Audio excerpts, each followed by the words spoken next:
to my channel. We're here today with 6 of my favorite reads of 2022.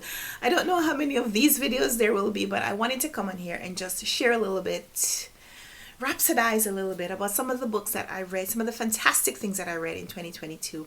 So this is not going to be all of the books that I really loved last year, but this is my first pass at my favorite reads of 2022. I think there's going to be at least one more video because I have other books that I have identified, but I just can't talk about them in this video because then it would just be too long. I did indeed try to film this video before and it got to the length I was like, nobody's going to watch this. So hopefully you'll enjoy this one. 6 of my favorite books that I read in 2022, and I'm not going to tell you everything about the books because I want you to read them for yourself. But the first book that I'm going to mention is probably, let's just call this my favorite book of 2022. This was perfect. I read this with Patrice.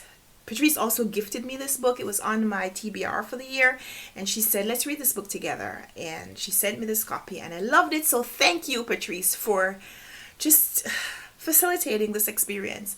This book is set in South Africa, and we're reading about 2 men, a black preacher and the white man in his community, the white man in his village, the man who has the wealth and the influence and the opportunities, and the man who should be the influential leader because he is a pastor.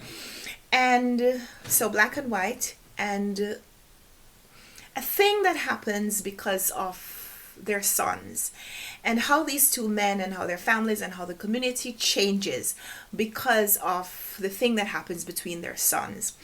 And because this book is set in South Africa during the period of apartheid, you read and you understand about the separation and the segregation, but you also read about the encounters, the change that happens because of this thing. And I'm not going to tell you what the thing is, you have to read the book.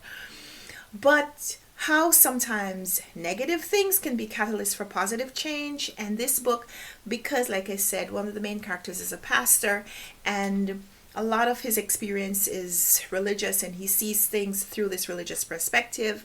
There are a lot of religious undertones, but the book is not strictly religious.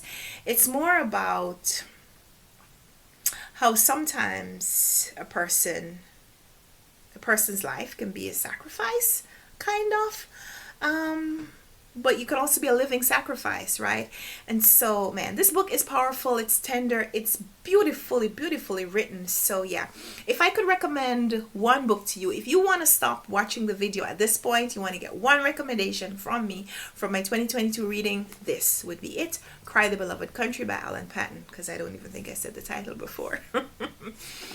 Aside from that, if you are still here for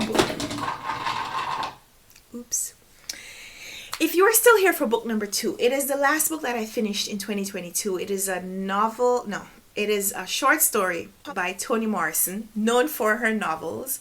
I think it was included in an anthology previously published, but after her death, Zadie Smith, I guess, pushed to get it printed as a standalone book.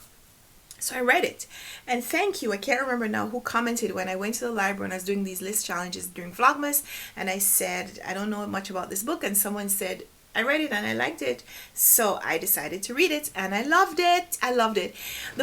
The story is kind of an experiment. We're reading about 2 children, 2 girls who are, I think, 8-year-olds when we meet them, living in a foster care environment because of one of their mothers is sick and the other one is unable to take care of the child for another reason. And we know right away that the 2 girls are different. One is black and one is white, living in the United States, and the racial differences that we expect these characters to encounter because of their different races.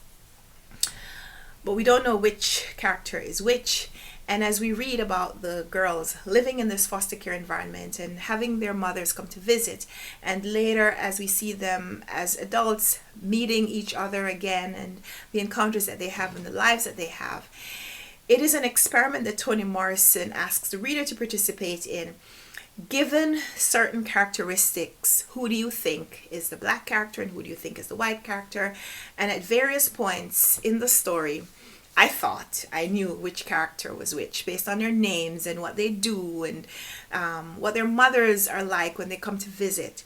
But it is all a part of our socialization, right? What we expect a black character, what we expect a black character's life to be like, and how that's different from what we expect a white character's life to be like. And also a little bit of the sameness of experiences, right? Because regardless of which character you think is which, the fact that they're both in this place where we meet them, in this foster environment, we know that regardless of a person's racial background, it doesn't protect them. It doesn't insulate them from certain experiences. So there's a lot about this story. There's a lot about this experiment that is beautiful and caustic. And Toni Morrison's writing is spot on. It's spot on. So man, read this book for yourself. I mean, man, woman. Read this book for yourself and then let's chat, okay? Let's chat. So that's one of my recommendations coming out of 2022. I read a lot of books by Caribbean authors and books for the book club and other books that I just read because I'm interested in reading books by authors of Caribbean background. And one of my standouts is Elizabeth Acevedo's With the Fire on High. I love this book. I love Elizabeth Acevedo's writing. This is a story that is a little bit different. It's a YA story because the main character is a teenage mother.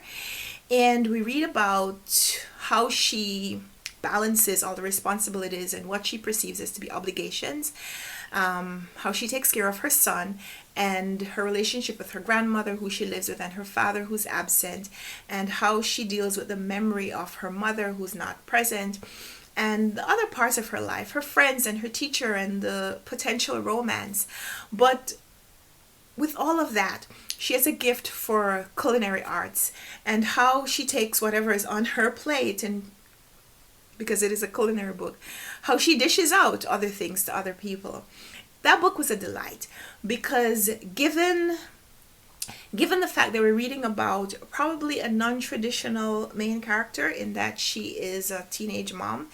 I know when I was growing up, it was such a difficult thing to expect, I guess, that a girl who had gotten pregnant as a teenager, like, would there still be the possibility for her to chase her dreams?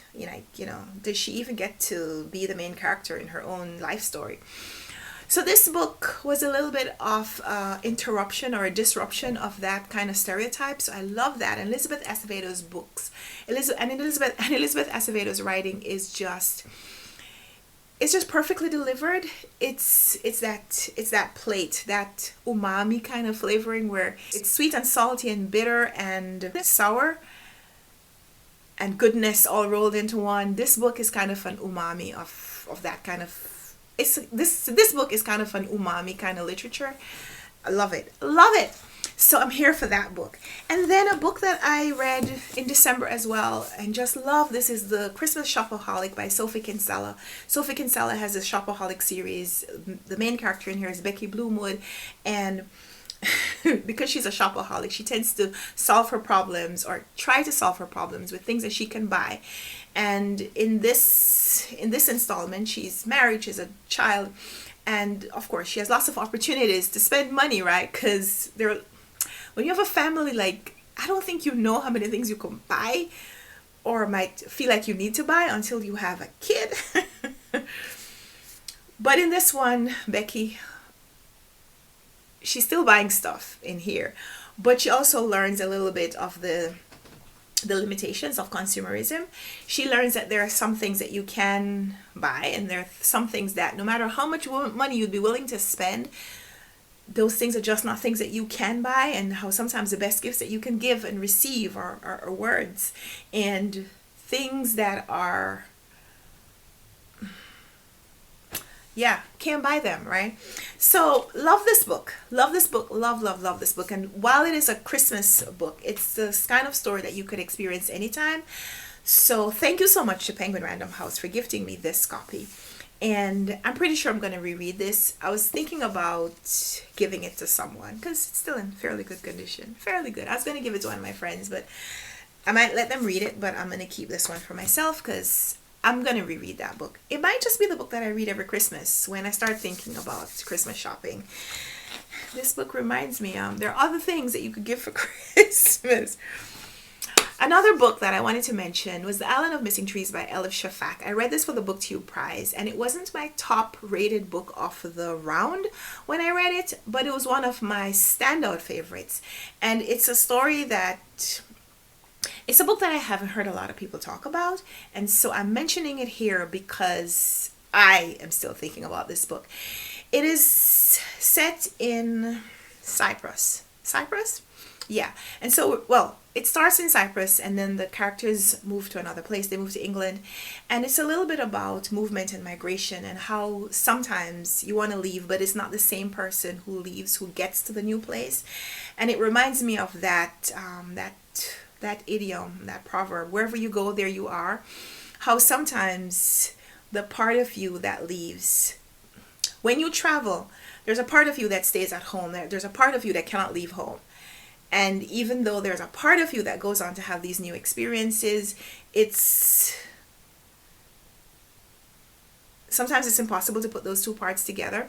So we're reading about this from the perspective of people, but we're also reading about it from the perspective of trees. And so there is a little bit of botany and horticulture and tree science, plant science, but it's also about human experiences and spirituality and the connection that we have with other living things. And love that book. So if you haven't yet read Elif Shafak's The Island of Missing Trees, check that book out. I haven't yet read anything else by her, but I want to based on that experience. So yeah, that was definitely one of my standout reads for 2022. I also wanted to mention Mrs. Palfrey at the Claremont by Elizabeth Taylor, not the actress, the author Elizabeth Taylor.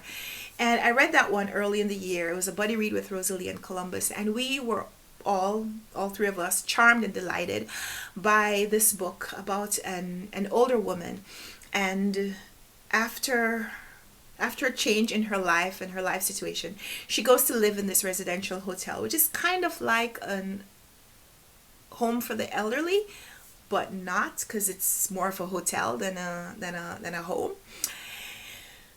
And some of the experiences that she has with other people there, and how she's kind of how she doesn't quite see herself fitting in, because I think sometimes when you go into a situation where you're not altogether sure that that's where you want to be, you want to preserve the parts of yourself that you don't quite feel like they fit in. So there's that. But then there's also an experience that she has, a relationship that she develops with someone who is from outside, a young man who is from outside, and how they meet and who they are by themselves and who they are with each other and what they do for each other. And it's a beautiful, beautiful story. A beautiful story. So I now want to read everything that Elizabeth Taylor had published. So almost all the books that I read in 2022 that are on this list at least have now given me ideas for new completist challenges, because these are all authors that I know want to read everything that they have published. So yeah, those are 6 of my standout reads from 2022, all fiction. I'll come back with another one of these videos, at least one more of these videos that will wrap up some of my standout nonfiction. But I think there's another list of recommendations of more fiction books, because I had some really fantastic reading experiences in 2022, and I just want to, rhapsodize about those a little bit more. So yeah, give this video a thumbs up if you liked it. Subscribe if you want to see more. We'll be back soon, like I said. So I hope you'll, sign up to be notified so you won't miss my future videos. And until we come back with another one, happy reading. Let me know if you read any of these books. If you like these recommendations and you're going to read any of these books, let me know. So yeah, until then, bye.